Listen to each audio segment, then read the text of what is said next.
Hey, this is Brad Block, host of The Physician's Guide to Doctoring. This is a personal and professional development podcast for physicians where we have experts on the show that try to teach us everything we should have been learning while we were memorizing Krebs cycle.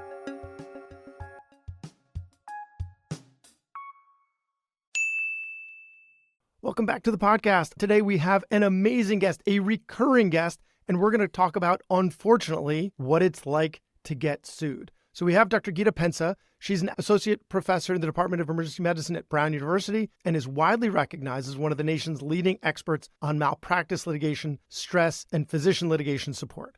Her open access podcast curriculum, Doctors in Litigation, the L Word, is an introduction to the practical and psychological preparation necessary for malpractice litigation defendants, and I think should be mandatory listening for anyone in medicine. And it's actually now used as a teaching tool in medicine law and the malpractice insurance industry. So she's currently working as a consultant to medical malpractice insurance companies, hospital systems, defense attorneys, and is also a well-being and performance coach for defendants in litigation. So if you yourself are getting sued and you are struggling, definitely reach out to her. She's an amazing resource. She's been featured in forums such as Time Magazine, South by Southwest, NPR, and a new PBS documentary, A World of Hurt, How Medical Malpractice Fails Everyone, which was actually created by a medical student, unbelievably. You can find more about her at doctorsandlitigation.com. Dr. Pensa, thanks so much for coming back on the show. I'm really happy to be back here again. Thanks for asking me. So the first season of your show, it was like a complete book, right? Like beginning, middle, and end.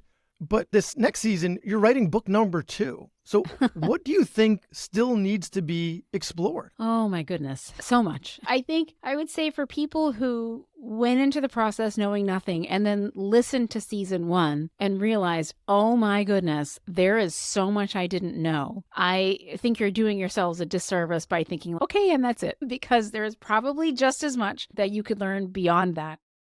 And I really think I come at this from this feeling that I feel like every physician should be a good defendant. Everybody should know how to be a good defendant. In season 1, you learned about the landscape and the problem of litigation stress and why people feel litigation stress and some basic skills around deposition and trial. And there's still a lot to know. The other thing that I didn't really approach in season 1 was anything about what I do in terms of mindset work with the people that I coach. I do a lot of work around their thoughts and their mindset and how to show up the way you want. Season 1 might be telling you how it is that you might think about showing up, which could be different than what you had in mind before. And now we're going to explore all sorts of litigation adjacent topics that we didn't hit in season 1, plus a little side of coaching. Okay. So that begs the question, like, why is someone like you even necessary, right? Doctors that are part of a large healthcare system. Why isn't the healthcare system serving that role? You're a malpractice attorney. Why isn't the attorney that's representing you, preparing you in such a way? Like, why is there this vacuum that needs to be filled? Why aren't these other parties doing what you're doing?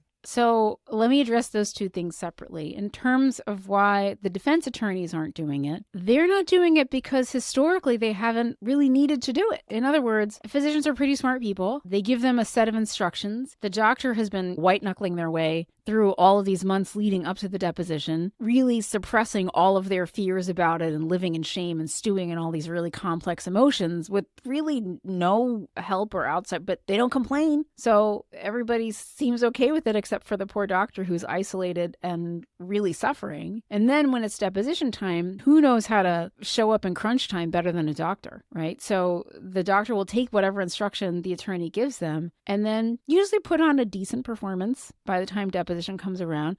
Is it optimal in a lot of cases? No. But do they just stumble their way through it? Oftentimes, yeah. They just have not had the understanding that the way they've done it is the way they've always done it. Yeah. And the way they've always done it is just to give the doc a session or two right before the deposition. And I don't know that they know the degree to which that's a disservice for doctors who really alleviate anxiety by learning. If you knew what to do, then you would be a lot less nervous about doing the thing. But we don't know how to teach ourselves the thing, and there aren't any resources. Now, for the hospitals, essentially other doctors set the standard for what we're being taught in residency programs and what we're learning about CME-wise. That's all driven by doctors. And for doctors, they do what they've always done too. In other words, not talk about litigation, just talking about risk management, how to avoid it. The trouble with talking about litigation after the fact is that it's completely just infused with shame. People don't want to talk about their own personal experiences in it. It's like we're just swimming in water of shame around this topic. Yeah. And we don't even know that's what we're doing. We've just neglected it for so long that no one's given thought to it to think, gosh, I wonder if we taught more about this, if doctors would have less shame around it, if they might be able to show up better and prepare better. So ultimately what you're saying is we're doing it because of the reason we do a lot of things, because this is the way it's always been done. And because nobody's said, hey, there's a better way until you really. I would say until Sarah Charles. There's a psychiatrist who started this work, who started writing about it in the 80s, I think. And that's whose work informed, that was the first stuff I got to read ever about anyone having written about the physician perspective in litigation. And there have been some voices here and there. Louise Andrew, who's been on my show before, she's part of the podcast, people I interviewed. But no, I think perhaps this is the first time that someone has made like a really concerted effort to change our society around this. Which I think ultimately might make a difference, right? Because there is a calculus that these plaintiffs' attorneys make about what they can get away with, what they can sell. And if we're better equipped to push back and they're less successful in their pursuits, that leads to less litigation because it's expensive for them, and losing, they're going to be less incentivized to go after those types of cases. So I think they're the first of many dominoes that fall that really start pushing things in our favor. It's a very optimistic view. And I tend not to be that way, but it really gives me a lot of hope for the future of something that we've really been outgunned at. And part of the reason we're outgunned is because of lobbyists, right? There's a really strong trial attorney lobby. And so they say they do this all in the name of patient safety, because I feel like you can get away with anything if you say it's for patient safety, right? And they say it's for patient safety, and really it's their financial It's in the name of incentive. the people that their they job. serve. This is how they make money. So we've been outgunned because our lobby presence is minimal. And so this is something that would then push back against that. I think that everybody has to understand the things that they can control in this system. And I'm not saying that we should be educated and prepared for the system as it is without making really sincere efforts at whatever turns we can make to change our reality. Yeah. So yes, I am for any sort of measures can create conditions that are friendly to tort reform. I think it would be smart for people who know their state legislators to push for things that might make more sense in their states. We're seeing these nuclear verdicts, and we can talk about that sort of thing later. There has to be some pushback against some of this crazy social inflation that has been happening with these verdicts if people want to have doctors and they want them to be insured. And so working at things from the legislative level is completely and 100% necessary. However, in the near term, when that's the system we have to deal with, it makes sense to know how to operate within that system as strategically as possible to really help your defense. I think that's something that we should all know how to do. Know the things that you can influence, the things you can't, and know how to show up in those areas where you can. Put your best foot forward. It can only help. Yes. So we can and should do both at the same time. Absolutely. Hearing you describe in the last season the arc of your own story and then seeing your professional journey has really been an amazing thing. And I think to hear about it, especially for someone who's going through a pretty dark time, whether it's litigation or something else going on in their life, because you've managed to reinvent yourself. And now this really dark time in your life has become an integral part of your identity. So can you tell us how you managed to do that? It was over. I can't say that it was one decision. I can say that, perhaps it started in 2015 when my verdict was overturned. Since then, I really just made this commitment to looking for the next best step.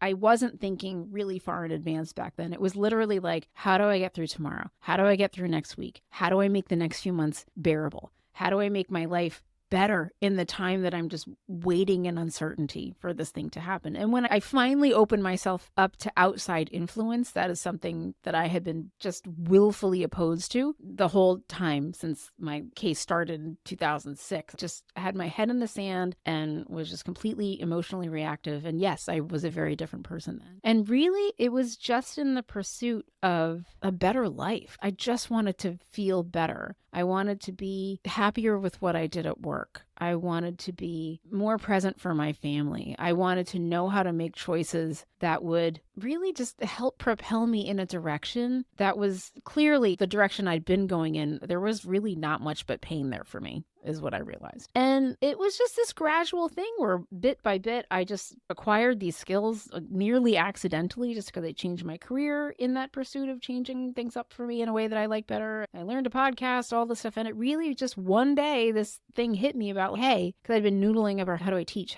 this to like a larger audience. And then the podcast came to me. And then I was just focused on making the podcast and getting through the trial and doing all that. And then when I won at trial and then the podcast came out and then people started contacting me after having listened to episodes, they would reach out, they would just find me at Brown and say, can I talk to you? And that was what made me first really start thinking about, I don't know what kind of skills I have to really guide these people. Maybe I should learn more about that. And it really has just been like, what's the next best step? With this feeling, though, all along that I can make progress, that I can move forward, that I can continue to influence things. And then the more opportunities came along, I just took them. I was like, I don't know, I've never done a keynote speech before, but sure, I'll try that. I was scared. I was really scared. But I had learned to coach myself through difficult things. I think the coaching skills were really integral to not only helping the people that I'm working with, but it really helped me. So not only do I believe in the capacity for post-traumatic growth, and I do offer myself as a role model for it when we're talking about litigation specifically, but I also know that sometimes pushing back against cultural limiting beliefs about what's possible for us as doctors, what we should and should not be doing that hold us back, I no longer believe in. It's interesting that you put it that way because I've had a lot of coaches on the show and that seems to be the common theme because often they become coaches because they've been coached themselves and had such a positive experience. They want to spread the gospel. Yeah. And so the limiting beliefs, pushing back and a mindset of service, which seems to be there. You're like, I've got these people calling me and I think I can help them, but maybe I should learn to find out how to do that better. And so you're like, you're putting one foot in front of the other. You're consuming material that's going to help you, that's going to then help other people. And there seems to be, obviously in retrospect, kind of it all falls together and makes sense. But I guess at the time, it was just putting one foot in front of the other. It was healing from your own wounds and then being able to pass that information on to other people. It's almost man's search for meaning. Very much. But I would say that at some point you're so focused on your own feet and putting them one in front of the other. And then you get to a place where you feel pretty good and you put your head up and you're like, where am I? Look at all the stuff I did and where I am now. I feel like I might be in a position. I've got a story to tell. I've got skills to share. I do think about this differently. I have a message. And even that message and that approach continues to evolve. And that's one of the really fun things about feeling like you're breaking ground. Something is that you don't know what direction to choose. You try, you experiment, you're really in uncharted territory is what it feels like sometimes. And it's exhilarating. So what you alluded to earlier is that you help people with mindset during their litigation experience. And so what are some of those limiting beliefs, as you said earlier, or just some of those thought processes that you help your clients with? There are a lot of different things that limit physicians when they come into it. And so one of the things is figuring out what is your perspective coming into it? What are the things that you believe about it? Oftentimes, I will work with a doctor who did everything right in a case and yet has so much, I'll use the word guilt, because they feel like they somehow could have done better, somehow should have seen this coming, some way could have intercepted on the behalf of their patient for whom they believe themselves to be the steward. And so these feelings are very real. They feel highly responsible even though their medicine was good. They doubt their own abilities now because this thing happened and they feel like it ought not to have happened. And because of this, it's very difficult for them to show up and defend themselves. They don't really feel like defending themselves, even though their care was excellent. By they any almost objective want to fall on their sword, right? They feel like there's sword. this need to be cleansed of their sins. Yes. And they feel like they don't, for whatever reason, there is a feeling of deservingness. When something terrible happens, it's much worse when they feel like they were responsible. And many times I hear this story and I'm like, you didn't do anything wrong. Like you did everything right. Why are you feeling like this? But they feel so much really intense responsibility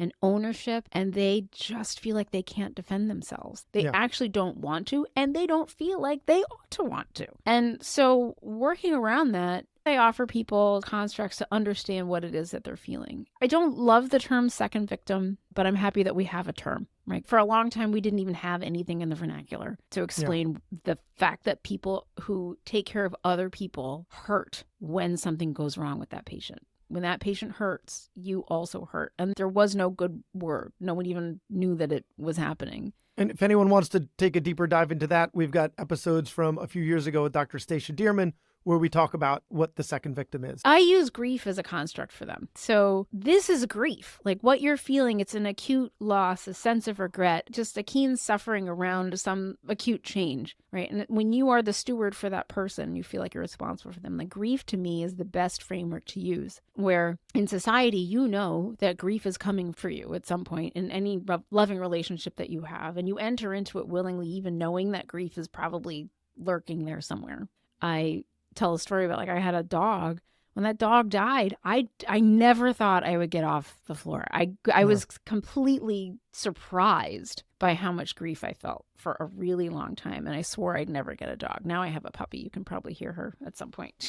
But you enter into that relationship knowing, okay, there's going to be a price to pay for this at some point. You understand that about your relationship. People do not come into medicine understanding that relationship, because at some point that grief is coming for you. It will be with an error that you make yourself, and then the grief is around like you really letting yourself down and hurting someone, or it's about a tragic mishap where something terrible happens to a patient that you feel responsible for. But that feeling for the tender-hearted among us that really care about the people that we take care of and for whom this work has great meaning, that is grief, and you're going to have to work through it.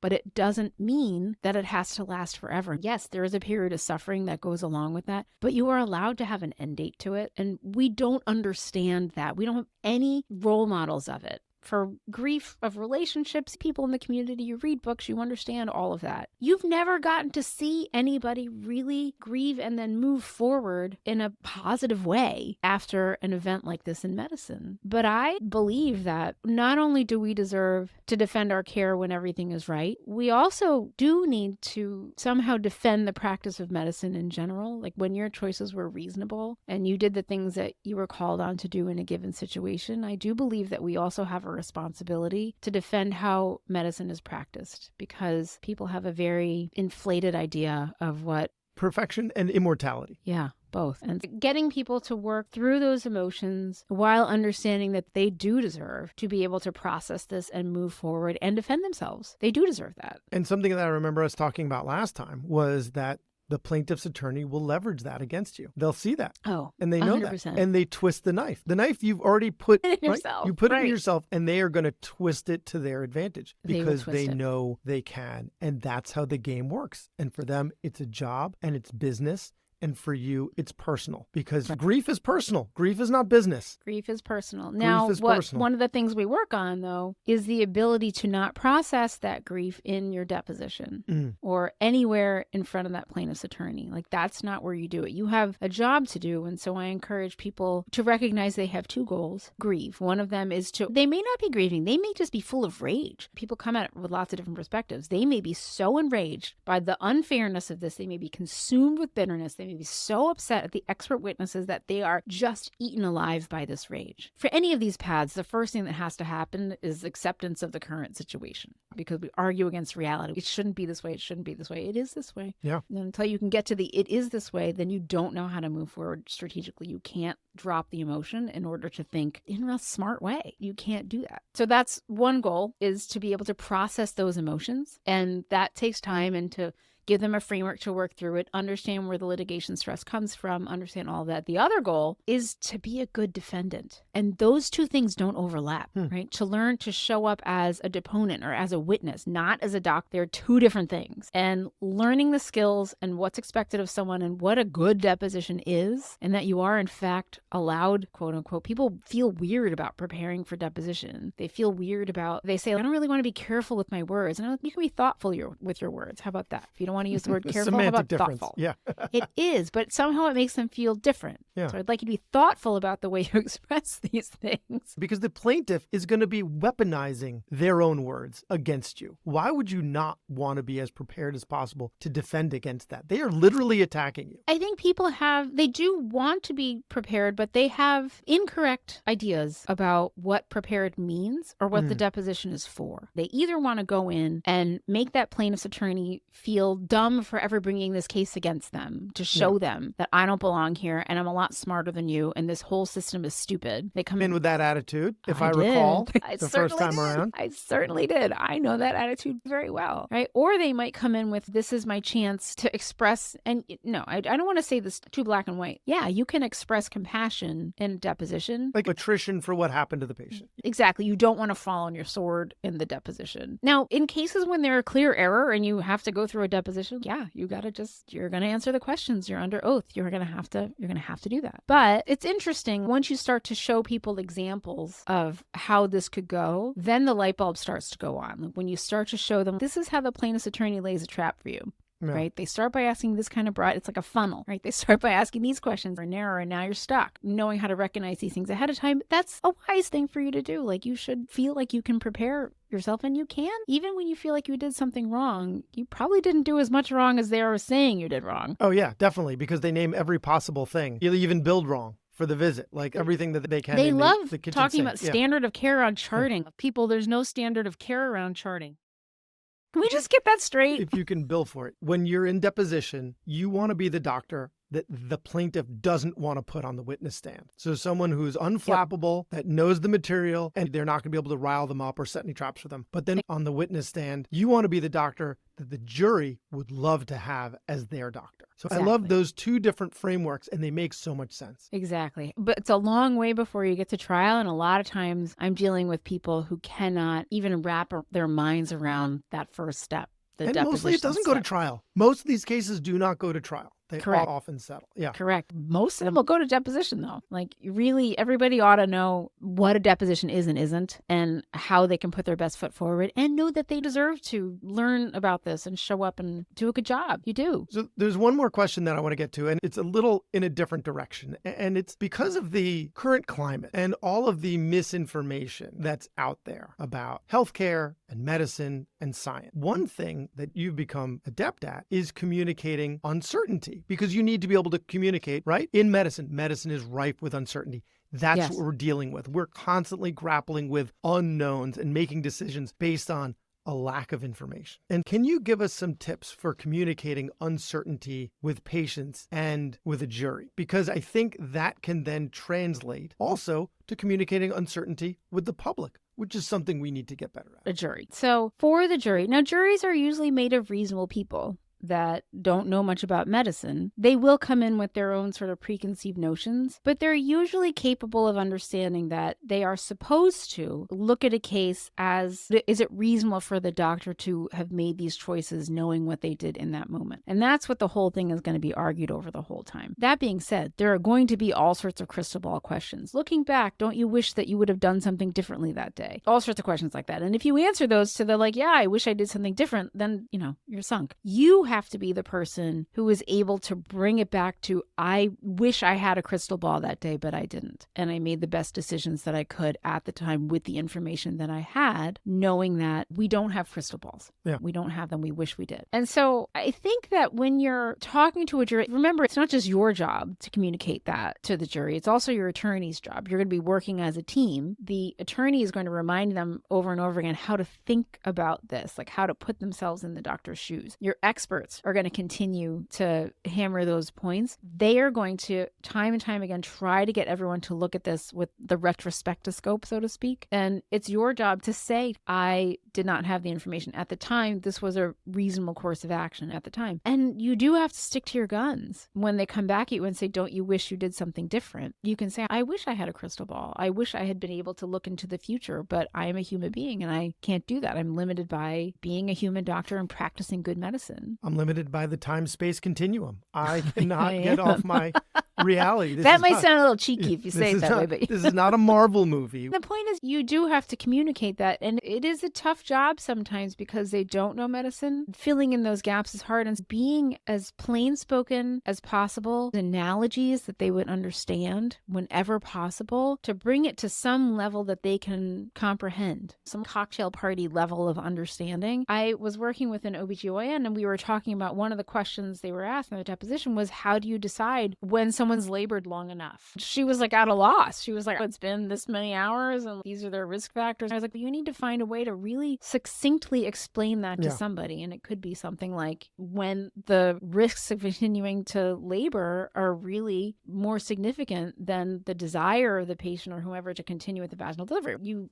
have to have a sentence that explains So if I can assume, maybe I'm incorrect, but it sounds like that doctor has so much experience that like all of the risk factors, the risks and benefits are being calculated simultaneously. Yes. All the information is being consumed and weighed and has been so for many hours. And That's so right. that decision has evolved over a long period of time based on a ton of factors that the doctor isn't actively thinking about anymore because of just the way the brain works in heuristics. Correct. And But you do have to find a way, a simple you way still to have to express that to the articulate patient. that. You Yes. have to articulate that and you in can a do compassionate that, right? way. You can tell me, what are the things that you think about, that you see in the room? Where are your eyes going? What are you looking at? And we do it so many times that we stop maybe actively thinking about it, but we're still processing it. So it sounds It's amazing, like how often that comes to be so important. And the more detail you can put into what you were doing at the time, let's say you're giving trial testimony, right? At deposition, you're going to limit your stuff. But let's say at trial, you're talking about it. You want to show the jury just how thoughtful you are, how many things you think about, how many things you ask about. And they're going to be like, oh my gosh, that's like, nobody does that in a visit, but you're doing it in your head because you know how to filter, you know how to do sweat that. on her brow, type 1, the type 2 discomfort, thinking. the clenching of her fists,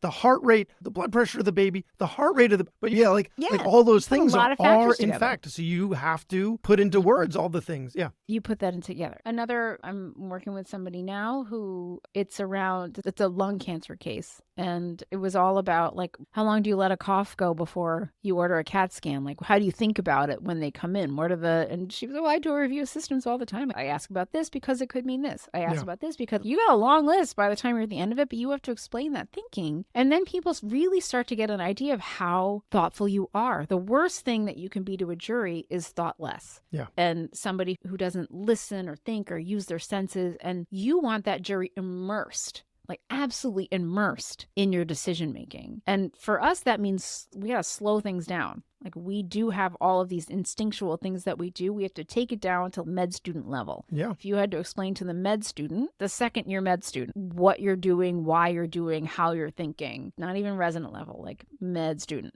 That's where you want to land, that degree of explanation without the doctor words. Awesome. I am so glad that you are putting out season 2 because I love hearing everything that you have to say and teach. And actually, when season 1 was coming out, I was in the midst of litigation myself. So it was totally coming out at a time. And that's why I had you on the show, because often what's going on my show is a reflection of what's going on in my life. So thank you for what you put out there. And for all the listeners, if you've been served, your institution and your lawyers, they have your back, but might not be in the way that you really need them to. And I would strongly encourage you to reach out to Dr. Pensa. You can find her at doctorsandlitigation.com and definitely listen to her show, Doctors in Litigation, The L Word, and the movie that she's been featured in, A World of Hurt, How Medical Malpractice Fails Everyone. Dr. Pensa, thank you so much for your time and expertise and what you do for our colleagues. Oh, it's such a pleasure. Thank you for having me. Thanks for listening. So please share it or like it or comment on a social media post or write us a 5-star review. Thank us again for listening to The Physician's Guide to Doctoring.